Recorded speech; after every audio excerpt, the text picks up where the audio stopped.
कथा प्रारंभ होत है। सुनहो वीर हनुमान, आसन आए विराजिए। तेज पुंज बलवान सियावर, रामचंद्र जी की जय। पवन सुत हनुमान जी की जय। श्री राम जी का आश्रम शांत रस रूपी पवित्र जल से परिपूर्ण समुद्र है। जनक जी की सेना समाज मानव करुण रस की नदी है, जिसे श्री रघुनाथ जी उस आश्रम रूपी शांत रस के समुद्र में मिलाने के लिए जा रहे हैं। पूर्ति ज्ञान विराग करारे, बचन सशोक मिलत न दिनारे। सोचयु सास समीर तरंगा, धीरज तट तरु बर कर भंगा। यह करुणा की नदी इतनी बड़ी हुई है कि ज्ञान वैराग्य रूपी किनारों को डुबाती जाती है।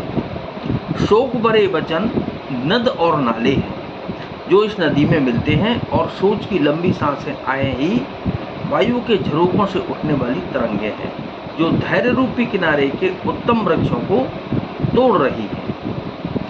विषम विषाद तोरावती धारा, भय भ्रम भंवर अवर्त अपारा। केवट बुद्ध विद्या बड़े नावा, सकहि न खेहि एक नहीं आवा। भयानक विषाद शोक ही उस नदी की तेज धारा है। भय और भ्रम मोह ही उसके असंख्य भंवर और चक्र हैं।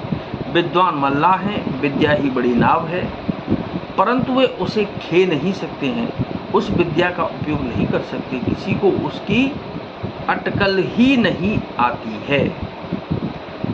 बनचर कोल की रात विचारे, थके बिलो की पति कहीं हारे। आश्रम युदध मिली जब जाई, मन उठे अम्बुदी अधिकाई। वन में विचरने वाले बेचारे कोल किरात ही यात्री हैं, जो उस नदी को देखकर हृदय में हार कर थक गए हैं। यह करुणा नदी जब आश्रम समुद्र में जाकर मिली, करुणा नदी जब आश्रम समुद्र में जाकर मिली, तो मानो वह समुद्र अकुला उठा, खोल उठा। शोक विकल दोहु राज समाजा, रहा न ज्ञान नदीर जुलाजा। भूप रूप गुणशील सराही, रोपै शोक सिंधु अब गाही। दोनों राज समाज शोक से व्याकुल हो गए। किसी को न ज्ञान रहा, न धीरज और न लाज ही रही।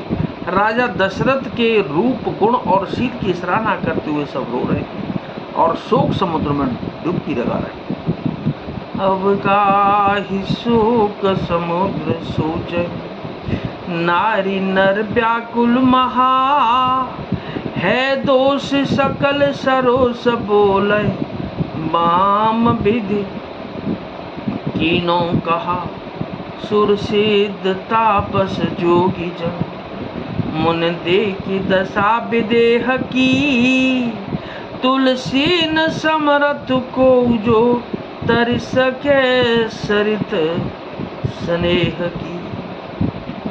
शोक समुद्र में डुबकी लगाते हुए सभी स्त्री पुरुष महान व्याकुल होकर सोच चिंता कर रहे हैं। वे सब विधाता को दोष देते हुए क्रोध युक्त होकर कह रहे हैं कि प्रतिकूल विधाता ने ये क्या किया। तुलसीदास जी कहते हैं कि देवता, सिद्ध, तपस्वी, योगी और मुनिगणों में कोई भी समर्थ नहीं है जो उस समय विदेह जनकराज की दशा देखकर प्रेम की नदी को पार कर सके, प्रेम में मग्न हुए बिना रह सके।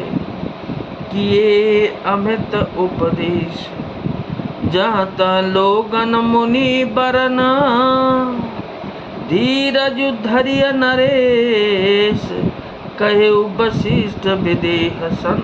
सियावर रामचंद्र जी की जय, पवन सुत हनुमान जी की जय। जहाँ तहाँ श्रेष्ठ मुनियों ने लोगों को अपरिमित उपदेश दिए और वशिष्ठ जी ने विदेह जनक जी से कहा, हे राजन, आप धैर्य धारण कीजिए।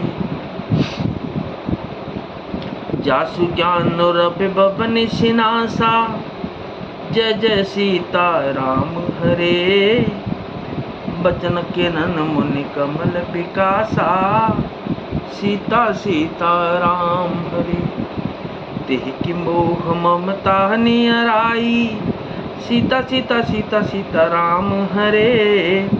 यसी राम स्नेह बढ़ाई, राम राम राम राम राम हरे। राम राम राम हरे। जिन राजा जनक का ज्ञान रूपी सूर्य भव आवागमन रूपी रात्रि का नाश कर देता है, और जिनका वचन रूपी किरण मनु रूपी कमलों को खिला देती हैं, आनंदित करती है, क्या मोह और ममता उनके निकट भी आ सकते हैं? यह तो श्री सीताराम जी के प्रेम की महिमा है। अर्थात राजा जनक की यह दशा सीताराम जी के अलौकिक प्रेम के कारण हुई, लौकिक मोह ममता के कारण नहीं। जो लौकिक मोह ममता को पार कर चुके हैं, उन पर भी श्री सीताराम जी का प्रेम अपना प्रभाव दिखाए बिना नहीं रहता। विषयी साधक सिद्ध सयाने, त्रिविध जीव जग वेद बखाने। राम स्नेह सरस मन जासु, साधु सभा बड़ आदर तासु।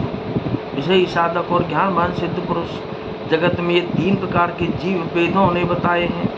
इन तीनों में जितना चित्त श्री रामचंद्र जी के स्नेह से सरस सराबोर रहता है, साधुओं की सभा में उसी का बड़ा आदर होता है।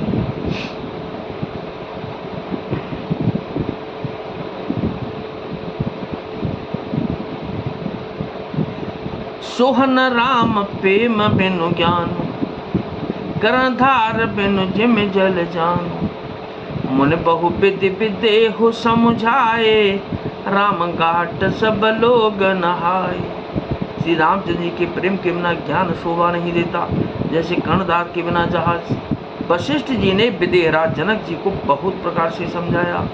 तदनंतर सब लोगों ने श्री राम जी के घाट पर स्नान किया। सकल शोक संकुल नर नारी, शोभा सरु बीते बिनु बारी। पशु खग मृग नन कीन आहारू, प्रिय परिजन कर कौन विचारू। स्त्री पुरुष सब शोक से पूर्ण थे। वह दिन बिना ही जल के बीत गया। भोजन की बात तो दूर रही, किसी ने जल तक नहीं पिया। पशु पक्षी और हिरणों तक ने कुछ आहार नहीं किया। तब प्रियजनों एवं कुटुंबियों का तो विचार ही क्या किया जाए। दो समाज ने में राजू, रघुराजु नहाने प्रात। बैठी सब बट बिटप तर, मन मलिन कृष गात सियावर। रामचंद्र जी की जय, पवन सुत हनुमान जी की जय। निमिराज जनक जी और रघुराज श्री रामचंद्र जी तथा दोनों ओर के समाज ने दूसरे दिन सवेरे स्नान किया और सब बड़ के वृक्ष के नीचे जा बैठे। सबके मन उदास और शरीर दुबले हैं।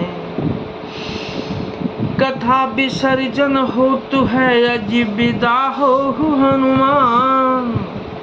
राम लखन और जानकी मैया, सदा करें कल्याण सियावर। रामचंद्र जी की जय, पवन सुत हनुमान जी की जय।